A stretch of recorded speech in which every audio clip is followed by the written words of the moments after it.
जय श्री कृष्ण। यहाँ प्रस्तुत है कर्ण और अर्जुन की अंतिम युद्ध। अर्जुन का हाथ में कर्ण का वध की कहानी। महाभारत युद्ध का वह भाग जो भावनात्मक भी है और रणनीति व प्रतिज्ञा से भरा हुआ भी। और श्री कृष्ण लीला भाग 94 की कहानी, जिसे एक भावपूर्ण, क्रमिक और संवादात्मक शैली में कहानी का वर्णन है। अगर आप चैनल में नए हो तो चैनल को सब्सक्राइब करके श्री कृष्ण लीला भाग 1 से लेकर भाग 93 तक की कहानी को जरूर सुने। कुरुक्षेत्र का अंतिम रण। कुरुक्षेत्र का युद्ध अपने अंतिम और सबसे निर्णायक चरण में प्रवेश कर चुका था। दोनों सेनाएं थक चुकी थीं, योद्धाओं के नेत्रों में क्रोध और क्लांति दोनों साफ दिख रहे थे। और आज रणभूमि में वो क्षण आने वाला था जिसकी प्रतीक्षा साक्षात देवगण तक कर रहे थे। क्योंकि आज का युद्ध था कर्ण और अर्जुन के बीच। युधिष्ठिर, जो धर्मराज के नाम से जाने जाते हैं, कर्ण के हाथों पराजित हो चुके थे। उनके रथ का ध्वज गिर चुका था और उनकी वीरता भी घायल हो गई थी।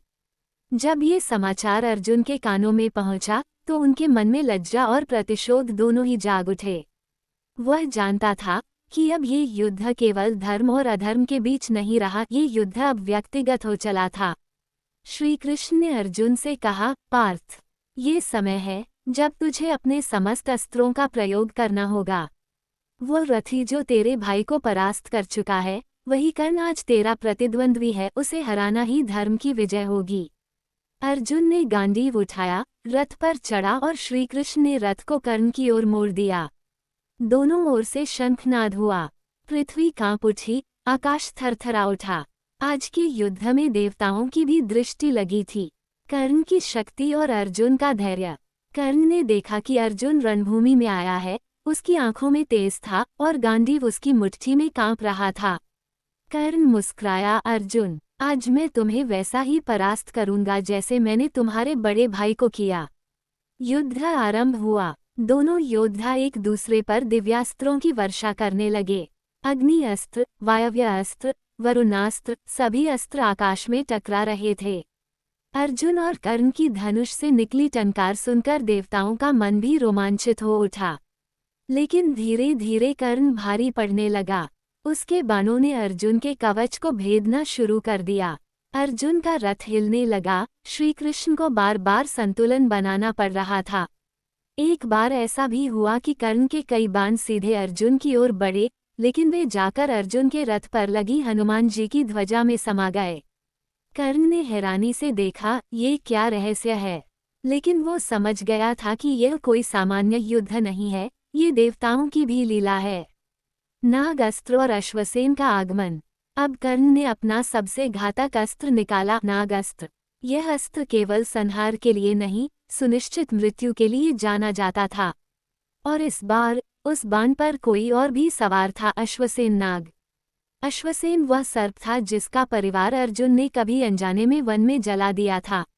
अब अश्वसेन चाहता था प्रतिशोध, और वह नाग अस्त्र में समाकर अर्जुन की ओर बाण बनकर चला।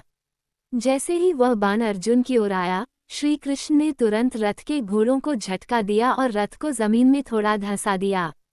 यही वह क्षण था जब कर्ण का घातक बाण, जो अर्जुन के हृदय को भेद सकता था, केवल अर्जुन के मुकुट को छू पाया।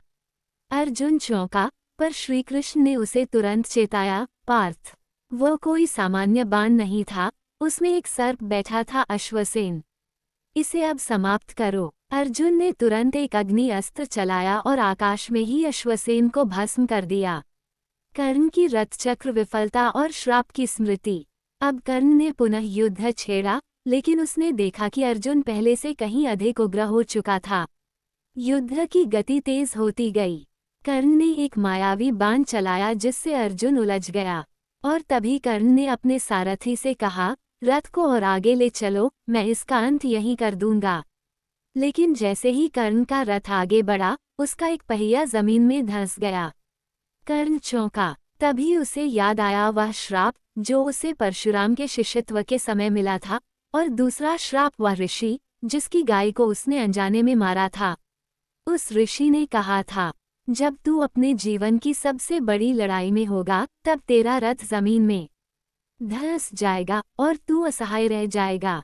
आज वही क्षण था। धर्म और अधर्म की टकराहट। कर्ण ने अर्जुन से कहा, हे अर्जुन, युद्ध के नियमों के अनुसार जब कोई योद्धा अस्त्र नहीं थामे तो उस पर प्रहार नहीं किया जाता। मेरा पहिया धंस गया है, मुझे इसे निकालने दो। अर्जुन का मन दुविधा में पड़ गया।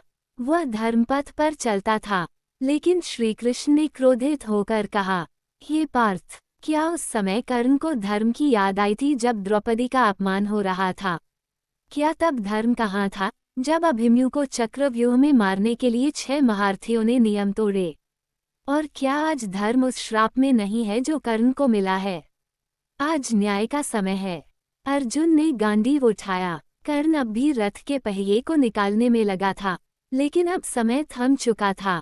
कर्ण वध और उसके पश्चात अर्जुन ने एक तीक्ष्ण बाण चलाया और वह सीधा कर्ण के हृदय को भेद गया।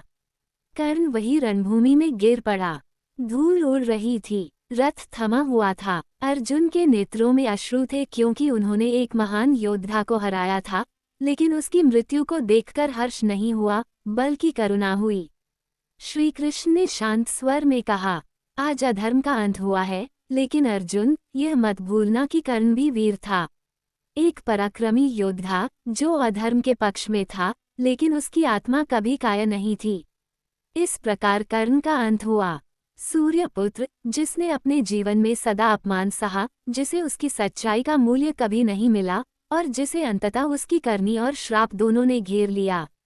आज अर्जुन ने युद्ध तो जीत लिया था, लेकिन शायद जीवन भर यह युद्ध उसकी आत्मा पर एक छाया की तरह बना रहा। कर्ण चला गया, पर उसके बाण, उसका पराक्रम और उसका चरित्र आज भी कुरुक्षेत्र की मिट्टी में गूंजता है। ये थी अर्जुन और कर्ण के अंतिम युद्ध की कथा, एक ऐसी गाथा जिसमें युद्ध था, प्रतिशोध था, लेकिन अंत में बचती है केवल मौन, केवल विचार। क्या कर्ण गलत था? क्या अर्जुन ने धर्म निभाया? ये प्रश्न आज भी अमर है। दोस्तों, श्री कृष्णा लीला भाग 94 की कहानी समाप्त हो गया है। अगर आप भाग 95 की कहानी को सुनना चाहते हैं तो हमारे चैनल के साथ बने रहें। जय श्री कृष्णा।